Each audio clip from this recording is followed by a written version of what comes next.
তো বন্ধুরা, ঈদ উল আজহার শুভেচ্ছা জানাই আপনাদেরকে। আর এই মুহূর্তে আমরা মনে করেন যে অবস্থা খুবই কাহিল, তো রেনকোট পরে রওনা দিছি মাঠে যাওয়ার জন্য। আর এছাড়া সকাল থেকে যেহেতু বৃষ্টি, এই রেনকোট ছাড়া যাওয়ার কোনো সিস্টেম নাই।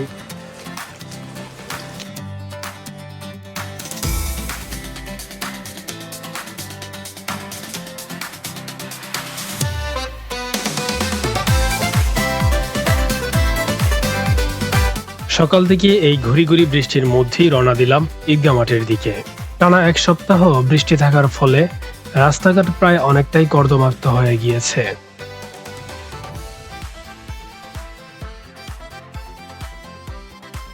তো অবশেষে আসলাম, অনেক যুদ্ধ বিগ্রহের পর দেখে পুরো কাশেম ভাইয়ের মতো মনে হইতেছে। এছাড়া কোনো উপায় নাই আসলে আসার। আর ঈদের আনন্দটা এক প্রকার মাটি হয়ে গেছে জাস্ট ওই বৃষ্টির কারণে। এখনো পর্যন্ত বৃষ্টি পড়তেছে এবং আমি দেখলাম যে 12টা থেকে 1টা নাগাদ পর্যন্ত বৃষ্টি মানে থামার কোনো সম্ভাবনা নাই, শিডিউলে দেখলাম আর কি।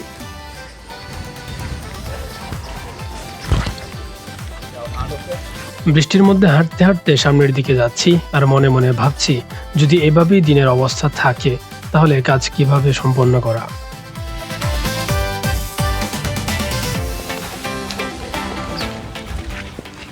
তবে ভাগ্যিস রেনকোটটা আসছিল, কারণ ছাতি যা আছে সব নিয়ে গেছে অন্য সদস্যরা পরিবারের। রেনকোট আসছিল 2টা, একটা আমি নিলাম, একটা যে ভাতিজারে দিলাম ক্যামেরা পিছনে। ভাতিজারে পুরাই কাশেম ভাইয়ের মতো দেখা যাইতেছে, খুব সুন্দর মানে ঈদ উদযাপন করতেছি আমরা।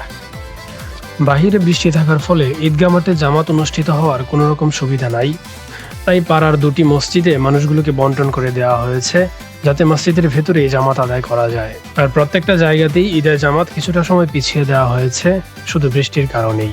মোনাজাত শেষে আমরা একে একে বাহির হতে থাকলাম। যাওয়ার সময় দেখা মিলল একজন ইউনিক মানুষের ইউনিক বুদ্ধির কামাল।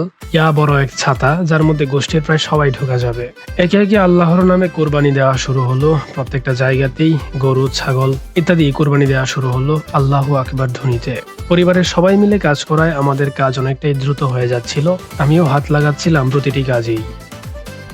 প্রথমে কিছুক্ষণ গোস্ত বানানো শুরু করলাম, তারপর কিছুক্ষণ পর কুবাকুবির দায়িত্ব আসলো আমার কাছে। সারা বছর কোনো কিছু না করলেও একদিনের জন্য পুরোপুরি কষাই হয়ে যায়।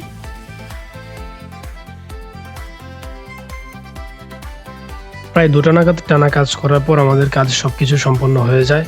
তারপর গোসল করে খাওয়া দাওয়া করে দিলাম এক ঘুম। তারপর বিকাল দিকে বাইর হলাম কিছুটা ঘোরাঘুরি করার জন্য। তো বন্ধুরা, আপনাদের ঈদ কেমন কেটেছে তা অবশ্যই কমেন্ট করে জানাবেন। আর সবাই ভালো থাকবেন, সুস্থ থাকবেন। টেক কেয়ার, আল্লাহ হাফেজ।